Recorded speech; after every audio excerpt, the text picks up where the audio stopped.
Hey there. I thought we would do today is, I suppose it's a fountain pen shootout.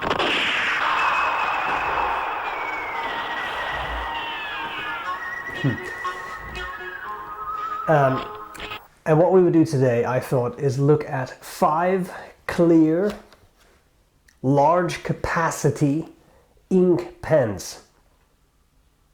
Fountain pens, but I mean large capacity ink, large ink capacity. That's what I'm trying to say. I'm sorry, it's been a day. I have here 5 pens that range from pretty affordable to definitely not affordable. And I thought that might make for a fun comparison. I had only one criterion: they have to be clear. So you have to be able to see what's inside them, and I have to have a big capacity. So I'm going to talk about each of these pens, of course tilting the camera down so you can actually see them. I'll talk about ink capacity, price, nib options, that kind of stuff. Okay, so let's not waste any time. It's not really a review, so I have reviewed each of these pens individually, likes and dislikes, you can see there. In some of these cases I show you how to fill them. I'm not going to fill any of these pens here. There's a little bit of ink in them enough to write with. I'll talk about the filling system though. I'll do all that, but it's pointless to do it this way, so I'm going to tilt the camera down. See you up ahead. Okay, so I will try to be as efficient as I can be here, but we have 5 pens to go over. So again, my criteria were clear, large capacity. Okay, obviously there are many other pens I could have selected, but these I think are a nice mix. So I'm going to do this in sort of order of price, so you get an idea for different prices. All the way at the top there, that would be a Pilot Metropolitan for size. The lowest price pen in this lineup is this, and I will do a writing sample with them, but this is a Asvine V200. This is a $50 pen, that's US, plus $80 if you want the B.R.E nib upgrade. That is a number 6 B.R.E nib. That is what I have on it. Bear in mind that upgrade is more expensive than the actual pen. So I mean, that may not be worth it for everyone.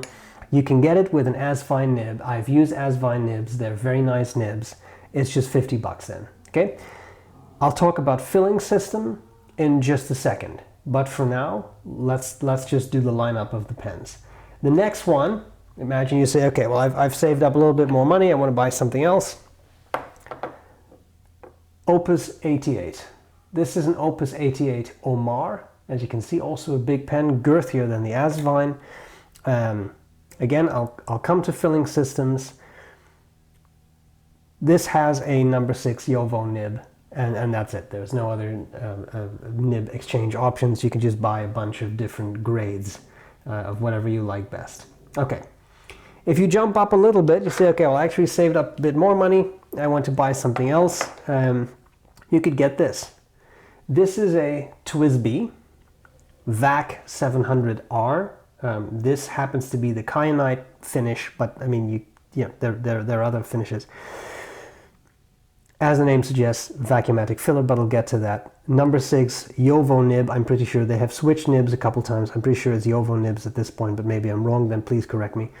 And that's it. So, also nice, somewhat larger pen. Now I'm going to do a fairly big jump in price. Not fairly big, a massive jump in price. You saved up more money, then you could get a Shiseido Kakari. It's right here. Beautiful pen. This was incredibly generously sent to me by a viewer. That's a really generous gift. These go for $600, and then you get a gold Jowo nib. I got mine with a steel nib. I put on a a narwhal nib that I really like, but you can see that Jowo nib in the review. Bear in mind they would come with a gold nib, so I don't know how useful this is. It writes like a gold Jowo nib would write, so it's pretty smooth. It's all those things. More expensive, also fancier filling system that I'll get to. And then finally, Coned king size bulk filler with the round ends and also a flat top. I don't know what this goes for at this point, because they're kind of released in small batches now, but I can guarantee you it's going to be more than $1,000. So this would be a very expensive pen. And this is the only pen here that has a number 8 nib. The rest all has number 6.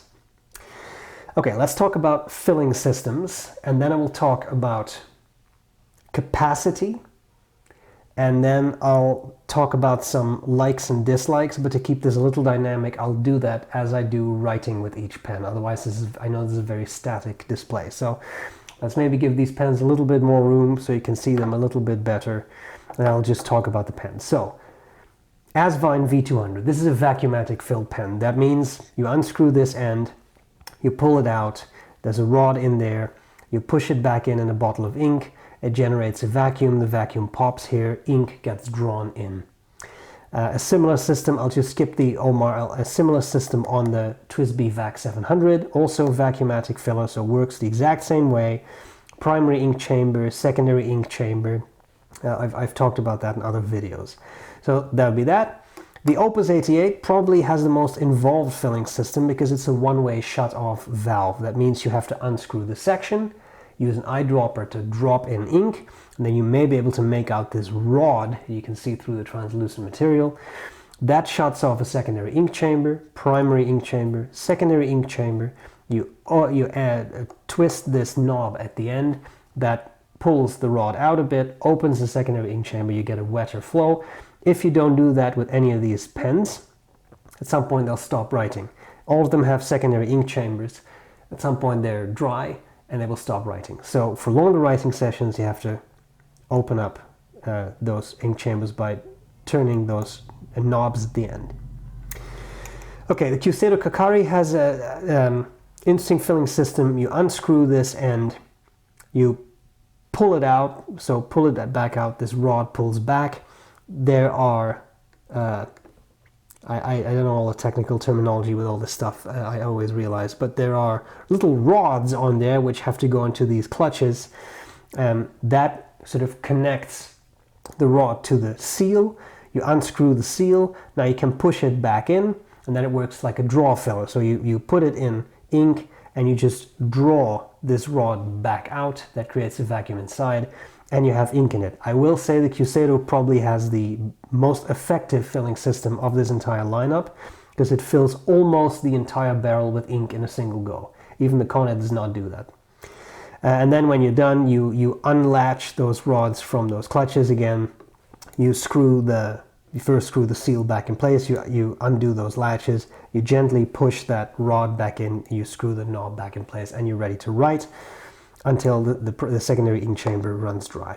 And then the final pen here, the Conet has something similar to the Q-Stato, except the rod has threads here, so they actually thread into the seal. You push it out, sorry, you push it back in, you pull it back out, that draws up ink. I have talked about all this in the different reviews of the pens. If you really want to know more, please look at those individual videos, because I don't want to take up all your time with this video. I know it's 5 pens, it's a lot to go over. Sip of tea. Okay. Capacities. Ink capacities. Bear in mind, a standard converter holds about 0.7 milliliters of ink, something along those lines. Some are a little bit bigger, something maybe 0.9, but it's not going to be much more than that. Capacity-wise, lowest capacity in the lineup I found is the Asvine. This pen is a fairly, relatively speaking, narrow barrel, holds about 2 milliliters of ink. Bear in mind, that's still more than a converter, right? Okay, I found about 2 milliliters. Then we have the Vacuumatic. They say it holds about 2.5. The way I did this was I filled a pen completely with ink, so not a single fill, but try to fill the entire barrel. I have a separate video on a little trick you can use to fill Vacuumatic pens completely. I did that, I did it with water. I just emptied it in a sample vial. So it was probably not the most accurate measurement ever. For 4 out of 5, it came down to around sorry, a round number as to volume. The only one that was an exception was the TWSBI. I would say about 2.7, 2.8 milliliters. So I got in a little bit more than 2.5. Okay, the next one in the lineup is the Opus 88. That was 3 milliliters round. And you just use an eyedropper, so that was easier to measure, but same method used, dried out sample vial, 3 milliliters. And then we have the Cusado and the Conid, both came down to 4 milliliters. So those are the largest capacity pens, but they're also quite big, substantial barrels. How about writing with them? And then we'll talk about some likes and dislikes. We've talked about prices, we've done all these things, so I think we're good to go. Give me 1 second here. Sorry about the noise of the pens. Let's see what we can do writing wise. Okay. I guess maybe this makes more sense. I'm not trying to advertise Pelican, sorry, it's just the paper I had lying around. Okay, so this is not the nib that came with the pen. I put on this blue Bock nib, but it came with a Bock nib and it wrote like a Bock nib. It was not the wettest writer ever, but it was comfortable. So here we have the Asvine V200. I have inked all of these with Eldergraph blue ink, so they all have exactly the same ink in them. The advantage in my mind of the Bock nib on these pens, I know it's more expensive, but Bock nibs are pretty ubiquitous and easy to switch out. So pleasant writer, and the nib that came with it, same thing, pleasant writer. I know it's not the nib that came with it and people are going to be upset, but it's still a Bock nib, so it doesn't matter that much. Nice, pretty wet. I think it's a pleasant pen to use. Okay, what do I like about it? I really like the section. It's on the skinnier side for me, but it's still comfortable for me to use because of that hourglass shape. Titanium, that's pretty cool too. One thing I really don't like about it is that it has these two rubber O-rings. You can post the pen. The rubber O-rings make the posting secure, but when you take the cap off like that, one of the O-rings just pops off. So it's not the greatest. I will fix that off camera because I'm not going to waste your time. But that's something I don't really like that much. Okay, then we have the Opus 88 Omar.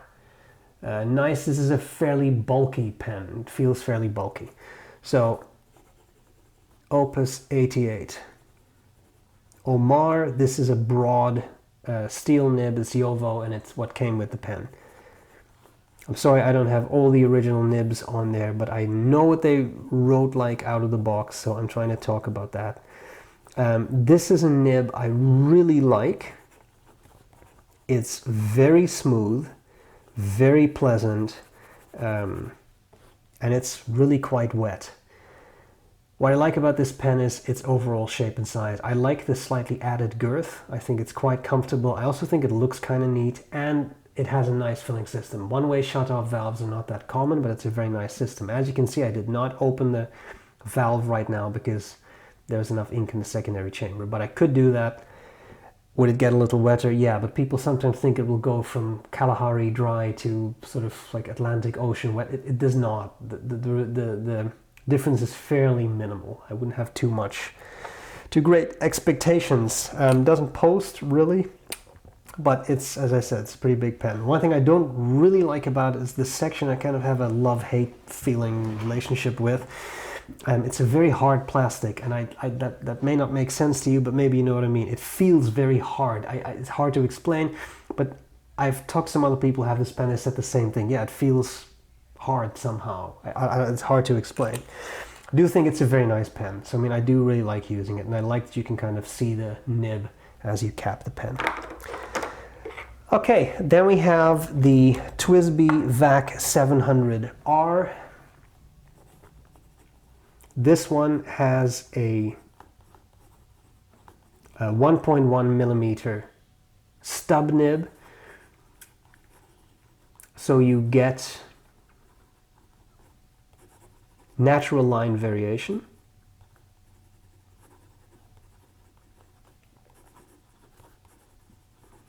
which the other ones do not offer, right? So you have, this is without any pressure, you get that natural broad downstroke, finer side stroke. And again, fairly wet writer. A very pleasant, smooth nib. What I don't really like about this pen is this section. It's, for me, a bit too skinny, and it's quite a step down from the barrel. I don't really like that skinniness. It's a little uncomfortable for me to use in longer writing sessions. Okay, 3 down, 2 to go. The Shootout. Now again, this is currently a narwhal nib, but it came for me with a JoWo nib, was a pleasant writer, wrote very much like this nib, because this is a JoWo nib. So I know that this may not be super helpful to show you, but I don't have the nib these came with, so it doesn't matter. Shootout, Kakari, and this is a really, really nice stub nib. It's very smooth, but again, it comes with, if you were to purchase this, it comes with a gold JoWo nib. It'll be nice. It'll be fairly wet. It'll have probably a little bit of springiness to it. Not a flex nib, but pleasant writer. In this case, really quite wet. That's one of the reasons I really like this particular nib. Things I like about this pen: the metal section. Some people don't like metal sections. The nice thing about this titanium is I don't find it gets slippery. It has some sort of texture to it. It's still very smooth, but the titanium works. And I don't find it slippery. I find it very pleasant. I think it looks cool. Of course, the downside is you get to a much higher price, right? The filling system, to be entirely honest, and by the way, these do not come with clips, that's a Kaweco clip, the filling system, I like it.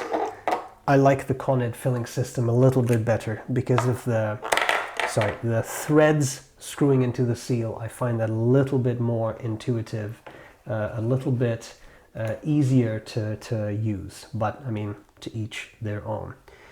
So here we have the Conid king size. This is a double broad nib, and this is again the only number 8 nib. Very nice. This is a very wet nib. Also really quite soft. Has a nice little bit of bounciness to it that I think is very pleasant. And I really like writing with this pen.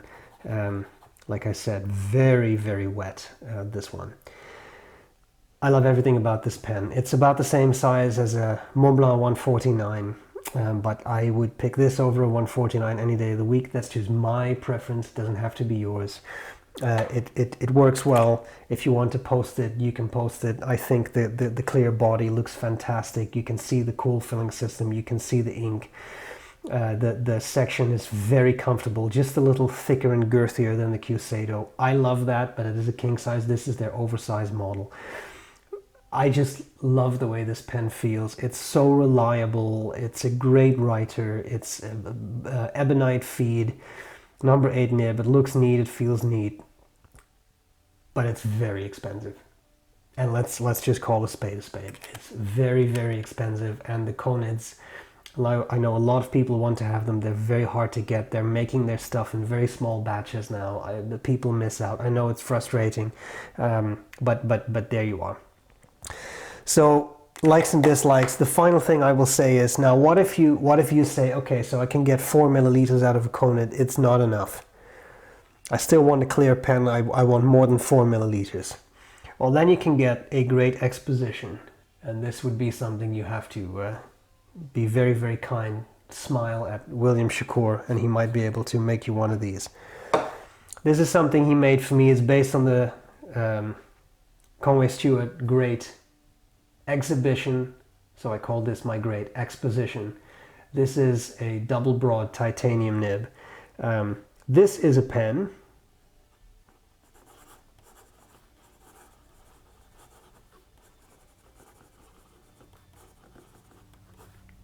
This is S.B.R.E. brown ink, of course.